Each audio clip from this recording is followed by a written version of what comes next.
today's class. Welcome, Salami Precious, and any other person who's going to join the class later on. Today, we'll continue from where we stopped in our English language class. So let's go back and have a quick review of the English language syllabus from, from JAM. So I'm going to begin to share my screen now.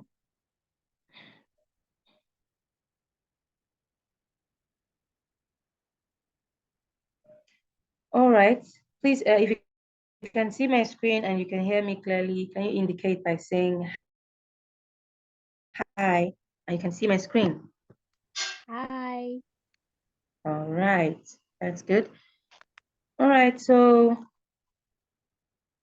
like I said, we're going to continue from where we stopped in the English language syllabus here.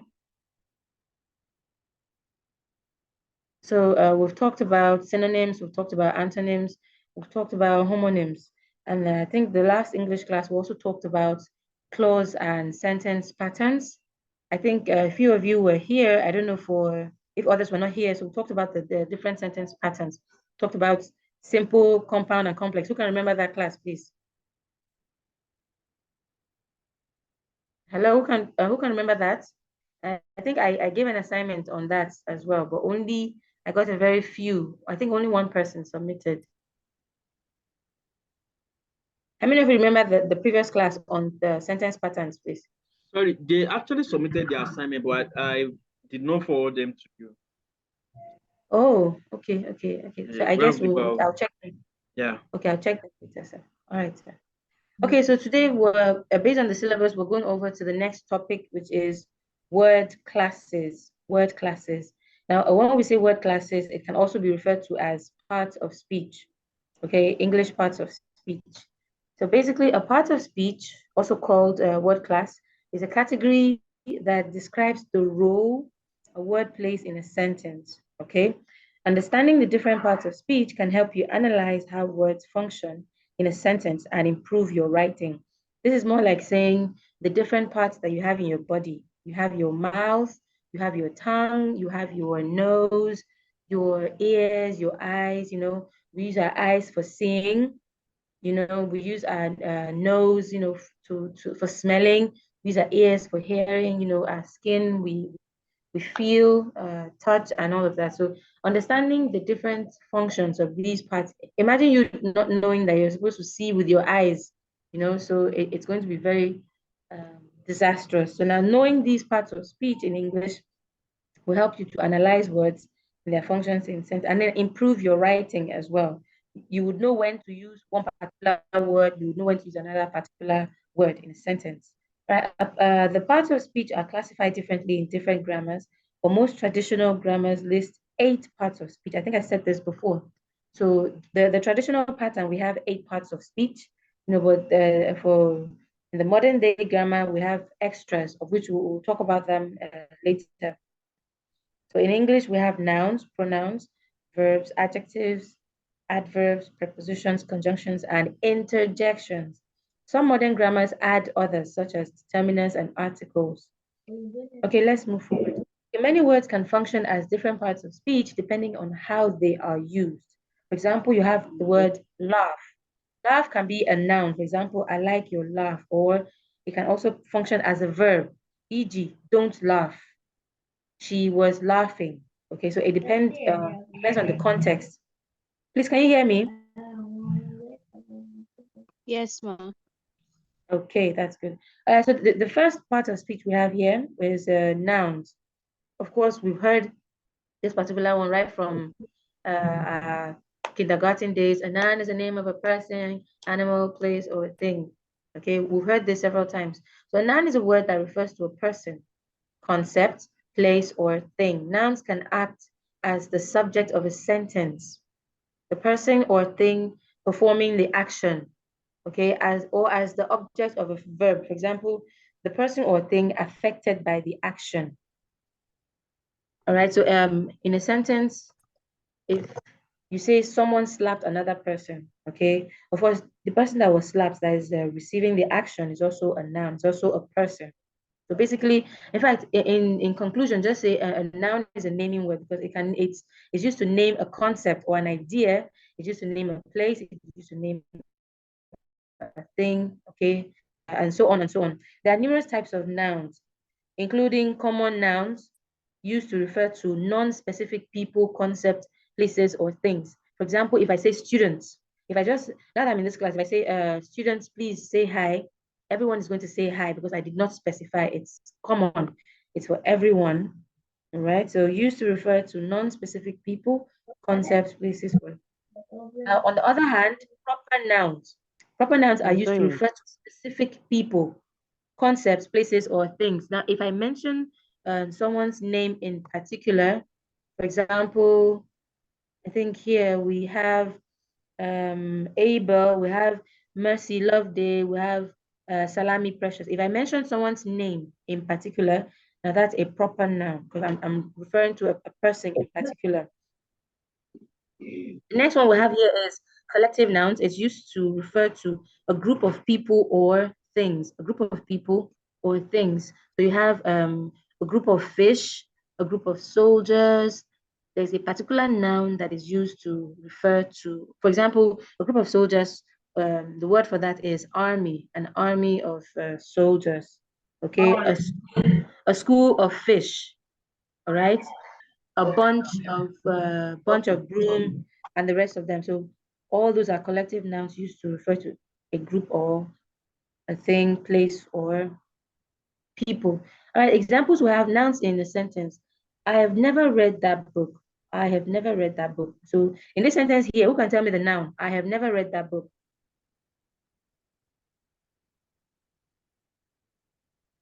Hello, A book. can you hear me? Book is the noun there. Yeah, thank you. Book here is the noun. Now, the word book here, is it functioning here as the subject or as the object? As an object, yes. As an object. As an object, very good. So here, the next one we have Ella lives in France. Ella lives in France. In this sentence, what's this noun here, please? France. Ella. France. France. Yeah, Ella. France. Is it only France? Ella and France, France ma'am. and Ella. Okay, so now Ella and let's France. differentiate them. Let's differentiate them. The words France and Ella, are they functioning as both subject or object? Which one is functioning as an object? Which one is as a... Ella is functioning as the subject. Okay. France is functioning as the object. Very good. Thank you very much. Now, the band played only new songs. The band played only new songs. What's the noun here? The band. Good. Can you tell me the type of noun here? Is that a person? Is that a thing? What type of noun do you think the word band is? I think it's common. Is what? Common noun. No, it's not a common noun. It's a collective noun. Is it okay? Collective Yes. noun, yeah. Yes, it's a collective noun referring to a group of people, playing the drums, whatever it is, together, singing. Just like you call a group of choristers, you call it a choir. So that's a collective noun. All right, so other types of nouns include countable and uncountable nouns, just like it says, the ones you can count, the ones you cannot count. We have concrete nouns and abstract nouns. Concrete nouns, the ones you can actually see and touch. Okay, those nouns, those things you can actually see, touch, places, etc. For example, table, chair, pencil, pen, book. All these nouns you can actually see them. But abstract nouns refer to ideas. Okay, ideas you can't actually. For example, hatred, love, hatred. All right. Okay. Proper nouns, New York, are always capitalized. Of course, we already know that. Okay. Proper nouns are always capitalized. All right, then let's not dwell on that too much. Let's go to pronouns. Okay, a pronoun is a word used in place of a noun. Pronouns typically refer back to an antecedent. Okay, a previously mentioned noun. So basically, if you don't want to be repeating a particular, the essence of a pronoun is to avoid repetition in a sentence. So you say, Mercy traveled to Abuja last week. Mercy visited the museum. Mercy went to the airport. So I keep repeating the name Mercy. So to avoid that, that's why we have pronouns here. And basically, if I want to replace it, definitely I must have mentioned the name Mercy in the first place. I would say Mercy went to Abuja. She visited the museum and she went to the airport. So she there is typically referring back to the antecedent, which is the previously mentioned name, and must demonstrate correct pronoun antecedent agreement. For example, you can't say Mercy or Jennifer. Jennifer went to Abuja, and then you're saying they visited the museum. Of course, Jennifer is one person, and obviously the name sounds like a girl's name, so you can't say they, neither can you say he. But I don't know from modern day if men actually answer the name Jennifer, but at least it has to agree with the previous one you mentioned. So there are numerous types of pronouns, including personal pronoun. Okay, just like the personal pronoun I, okay, used in place of proper name or a person. I. Demonstrative pronouns used to refer to specific things. Yes. So please mute yourself. Mute yourself, please. Whoever that is, please mute yourself. Thank you. All right, demonstrative pronouns used to refer to specific things and indicate their relative position. So you have demonstrative pronouns like that, those, they, okay? They are used to refer to specific things or individuals. So if I just come and say, girl over there is my sister. Of course, that's not being specific. When I say that girl over there, okay? So if I say this girl over there or this girl here is my sister. So all these words, this, these, that, those, we call them demonstrative pronouns. And interrogative pronouns, just like it says interrogative. To interrogate, it means to ask questions. So an interrogative pronoun basically is used to ask questions. So you have what, where, when. So all of these pronouns are used to interrogate, to ask questions, used to introduce questions about things, people, and ownership. Now we have these examples here, pronouns in a sentence. Now we have, I don't really know her. I don't really know her. In this sentence here, please, what is the pronoun or what are the pronouns here? I don't really know her. I and I. Okay, so we have I and her. So take notes, the I is personal pronoun, and then her, they call it third person. I think that is not here, but they call it third person pronoun. The next one is, that is a horrible painting. That is a horrible painting. Who can tell me the pronoun there?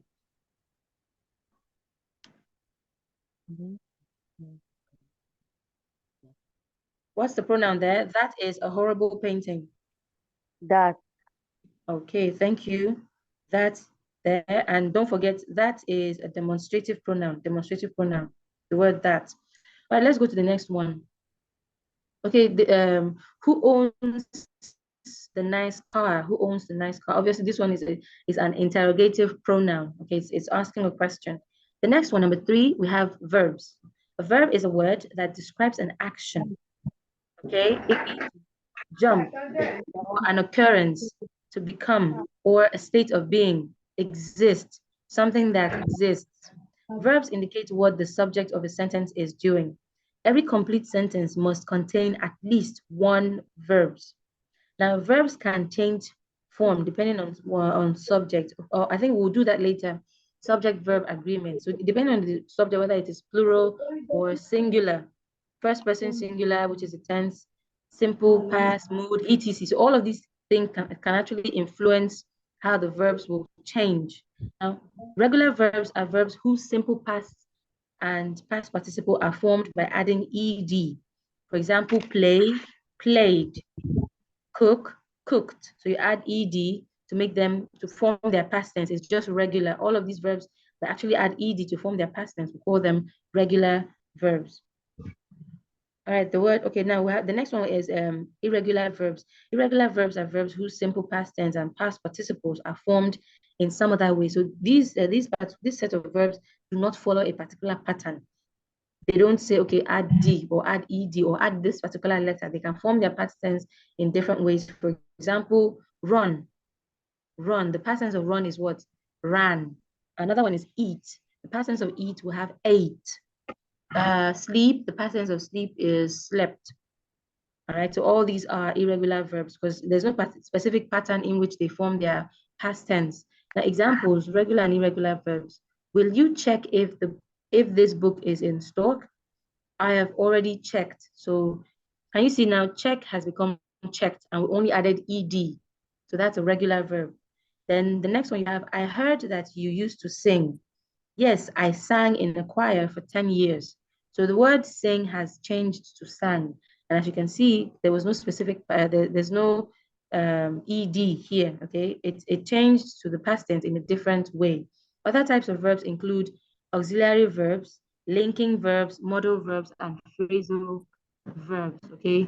Auxiliary verbs are basically helping verbs, linking verbs, and then modal verbs, modal auxiliary verbs. We have can, could.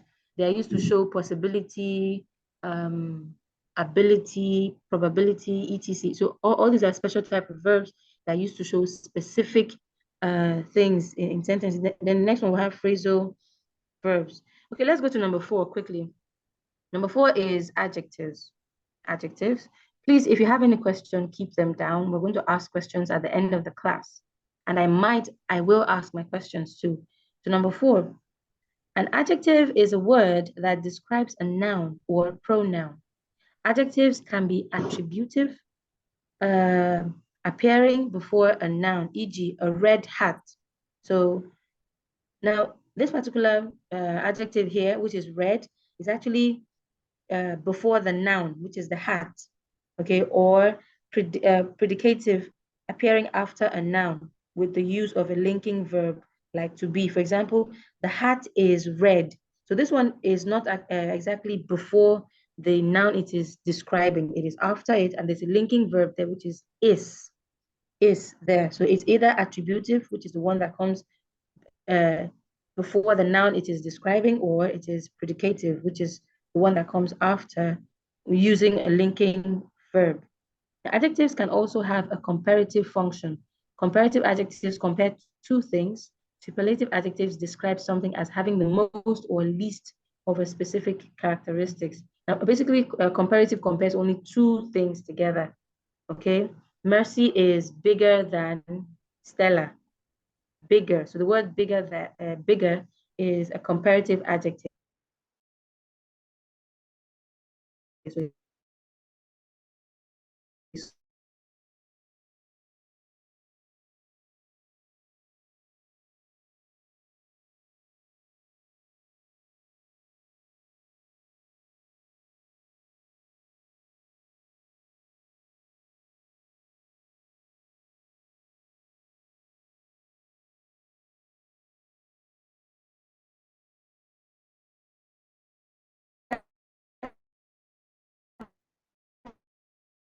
adjective, adding note, not all adverbs are formed by adding ly, okay? We'll talk about the types of adverbs, basically. So basically, the adverbs that use ly mostly are the adverbs that talk about how. So an adverb is a word that can modify a verb. Okay, let's take that one first, can modify a verb. So we know that a verb is an action word. For example, cook. She is cooking. Okay, now an adverb is trying to describe how she was cooking, or how is she cooking? When did she cook? Okay, how frequent does she cook? What is the reason why she is cooking? So out of these types I've mentioned, the one that uses ly mostly is the how adverb, okay? That's the manner in which she was cooking. For example, happily, she is cooking, she cooked happily. Okay, happily there ends with ly. It's telling you how she cooked the food, which is the action there. Although not all adverbs have this ending, and not all words with this ending are adverbs. Please take note of that. There are numerous types of adverbs, including adverbs of manner, like I said, how, used to describe how something occurs. Adverbs of degree, used to indicate extent or the degree to which something happened. And adverbs of place, used to describe the location of an action or event. Okay, examples here we have Ray acted rudely. Now, this rudely here is showing how he acted, Talia writes quite quickly. So this is showing how the manner in which she writes. Let's go outside. Okay, let's go outside. I think this is talking about place. Place, adverb of place. Other types of adverbs include adverbs of frequency. How often does she do it? She cooks every day. The word every day is an adverb of frequency. How often does it happen? Adverbs of purpose, focusing, adverbs and adverbial phrases. Okay, so let's go to number 6. All right, number 6 is prepositions. A preposition is a word, e.g. at, okay, or phrase, e.g. on top of, used to show the relationship between the different parts of a sentence. I'll take that again. A preposition is a word or phrase, e.g. at, or that's for word, and then phrase, e.g. on top of. Of course, we know that a phrase is a group of words. You know that, right? Yes. In the hierarchy of English language, we have a word before phrase. So a word is just a single unit, and then phrase, group of words together. A phrase does not necessarily make sense. It's just a group of words coming together. They're not. It is not used to pass a message. Now let's move forward. So used to show the relationship between the different parts of a sentence. Now prepositions can be used to indicate aspects such as time, place, and direction, especially direction. Let's see the examples here. Hassan is coming for dinner at 6 p.m. So the word at here is showing the relationship. Okay, and then, okay, Hassan is coming for dinner at 6 p.m. The word at here is a preposition here, okay? It's showing the relationship between the other words here and the noun. Then we have, I left the cup on the kitchen counter. I left the cup on the kitchen counter. Who can tell me the preposition here? I left the cup on the kitchen counter. Okay, thank you. All right. Carrie walked to the shop. Who can tell me the preposition here? To, I think. Yes, to, that's correct. So a single preposition can often describe many different relationships depending upon how it's used. For example, in can indicate time. So in January. Then location, in the garage. That's talking about location, and then purpose, in reply, and so on. So one particular preposition can be used to show different relationships. Now let's go to the next one, conjunctions. We're almost done. Okay, conjunctions. A conjunction is a word used to connect different parts of a sentence. Conjunctions, when you hear the word conjunction, what should come to your mind is to connect, okay, to link together different, you have either linking together words or phrases or clauses together. I think the last time we talked about the sentence patterns or types of sentences, I said we use conjunctions to join compound sentences and also complex sentences. And I told you the type we use for compound is different from the ones you use for complex sentences. All right, now the main types of conjunctions are coordinating conjunctions used to connect items that are grammatically equal. Now these are the ones we used for compound. Okay, remember compound sentences are two equal simple sentences. Two equal sentences, I said that. So the particular conjunction used to join them is what we call coordinating conjunction. Now subordinating conjunctions used to introduce a dependent clause. A dependent clause, a clause that depends on another one. This is used for complex sentences. And the last one, correlative conjunctions, used in pairs to join grammatically equal parts of a sentence. For example, no, I think or and either, and then nor and neither. So they come in pairs, all right? So examples here, we have Daria likes swimming and hiking. Daria likes swimming and hiking. So we have the word and here. And is used to join these two parts. You have swimming and hiking. Okay, this is still talking about her likes. So you can use and. Daria likes. So you can use and to join them. You can't say Daria likes swimming but hiking. That would be wrong grammatically, because except you're talking about what she likes and what she dislikes. So two contradicting ideas, then you can use but. But in this case, and here is used to join two similar ideas, okay? Darius likes. Now you can choose what movie we watch because I chose the last time. Here, the conjunction here is what? Who can help us? If you're in the Because last one. Okay, thank you. So because here is a subordinating conjunction here, okay? It's used to introduce a dependent clause, which is because I chose the last time. That's a dependent clause. We can either go out for dinner or go to the theater.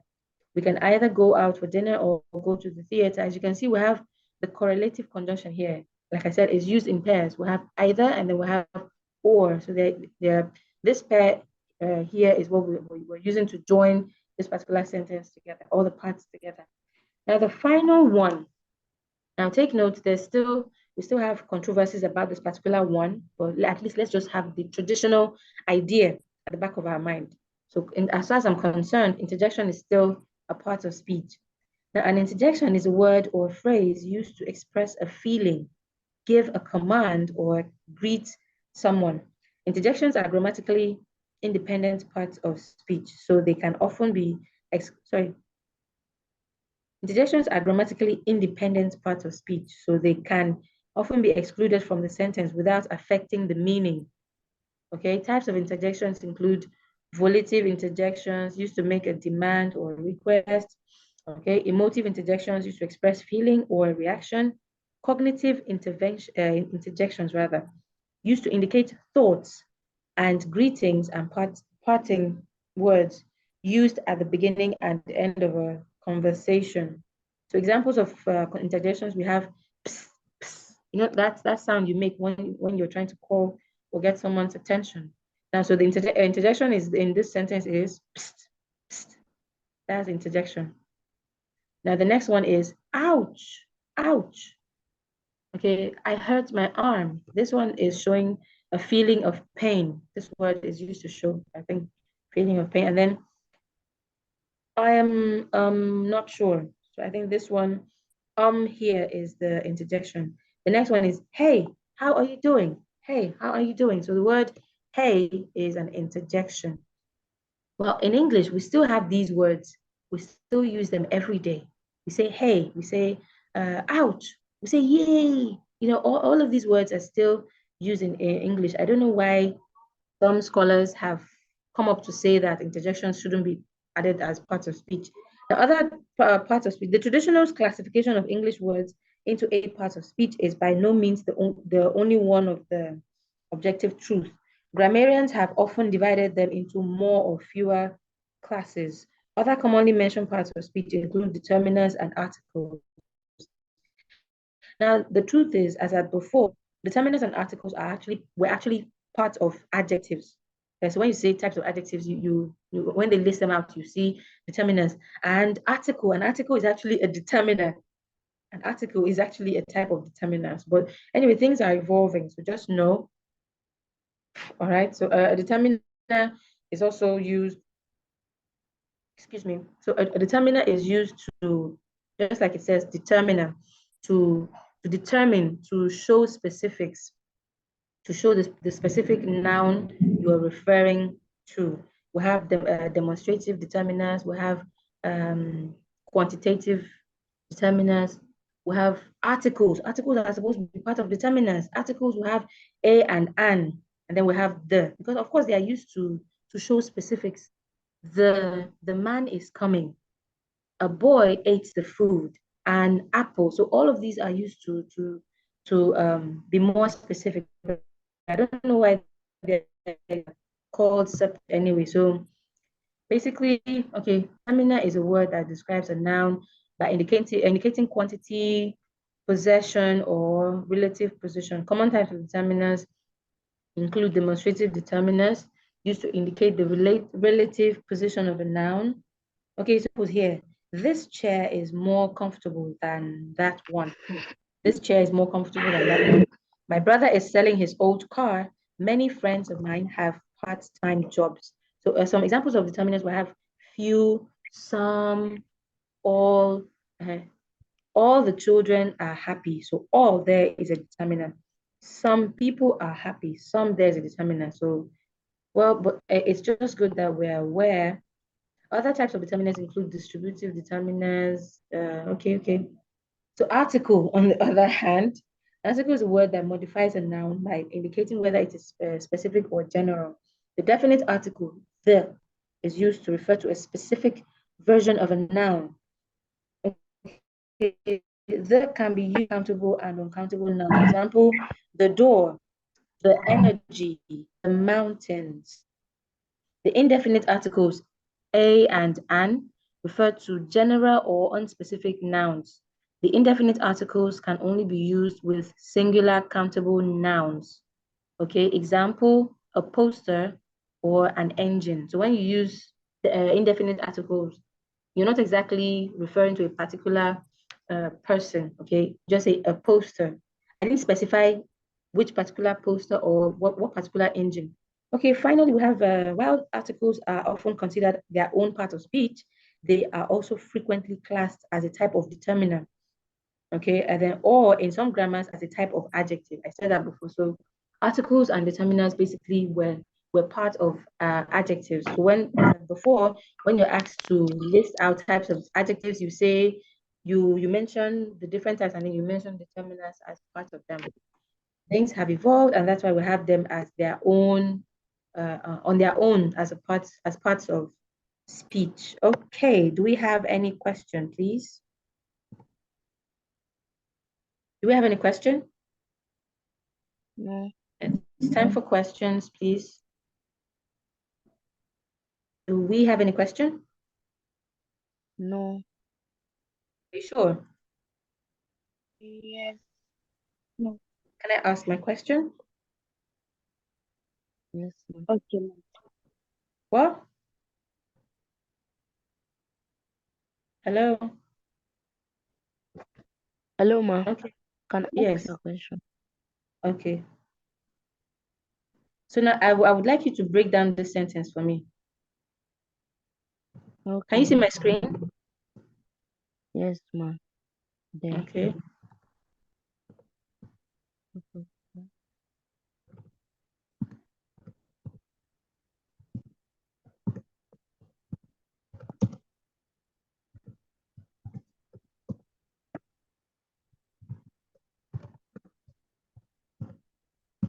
Okay, so this particular sentence here, I would like you to help me break it down.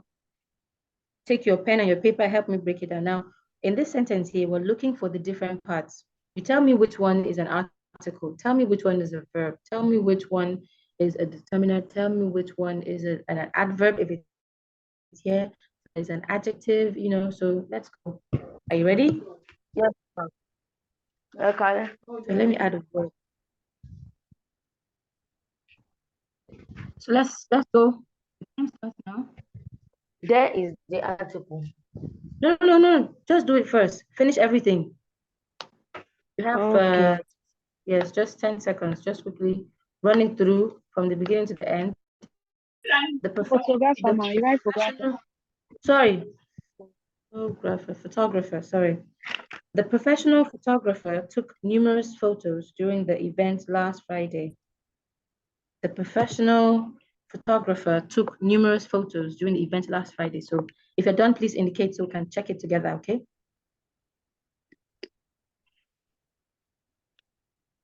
Are you done?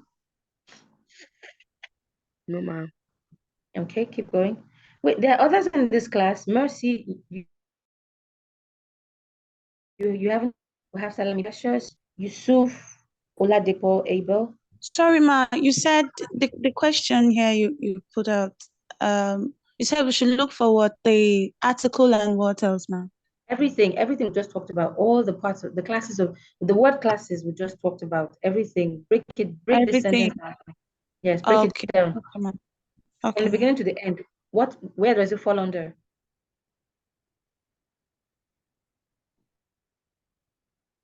Okay.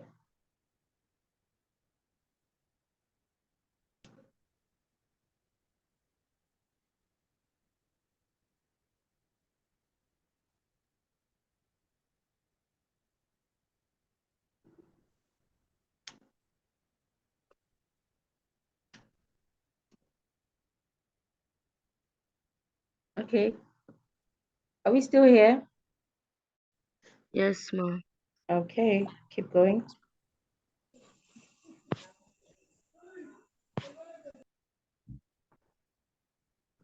The professional photographer took numerous photos during the event last Friday.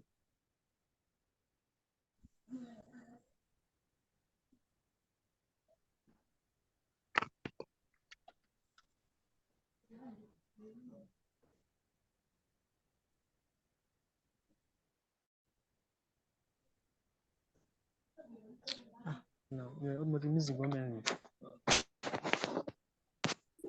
The music woman. One shake on you there more.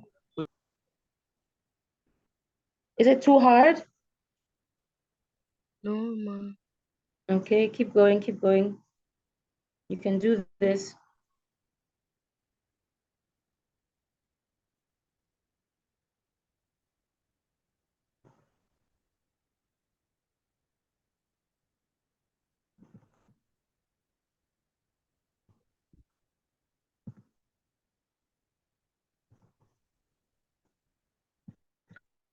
Okay, let's try this new. Let's just try this new one together. Let's just break it down. The boy ran yesterday. The boy ran yesterday. Can we just try this one together? So the word the, what class of what word class does it fall under? The. Article. Okay, article, that is correct. Boy, what word class does it fall under? No. Just for specifics, what type of noun is this? It's common now. Thank you very much.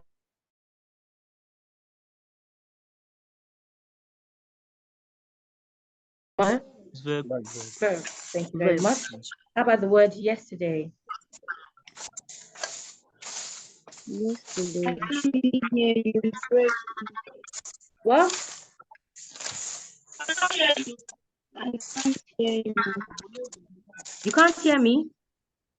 Yes, ma, it's breaking. Oh, sorry about that. But sorry. Can you hear me now? Yes, ma. Okay, so I said the boy ran yesterday. Someone said the is an article. Boy is a common noun.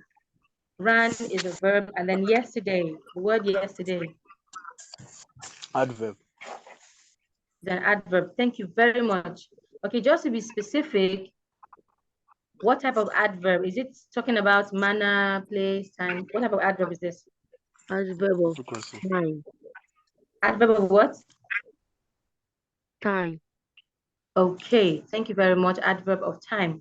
But I would like everyone to still go back to this particular sentence. I think we'll maybe when we begin our next class, if we can please say this, I would really, really appreciate it. It means we really understood what we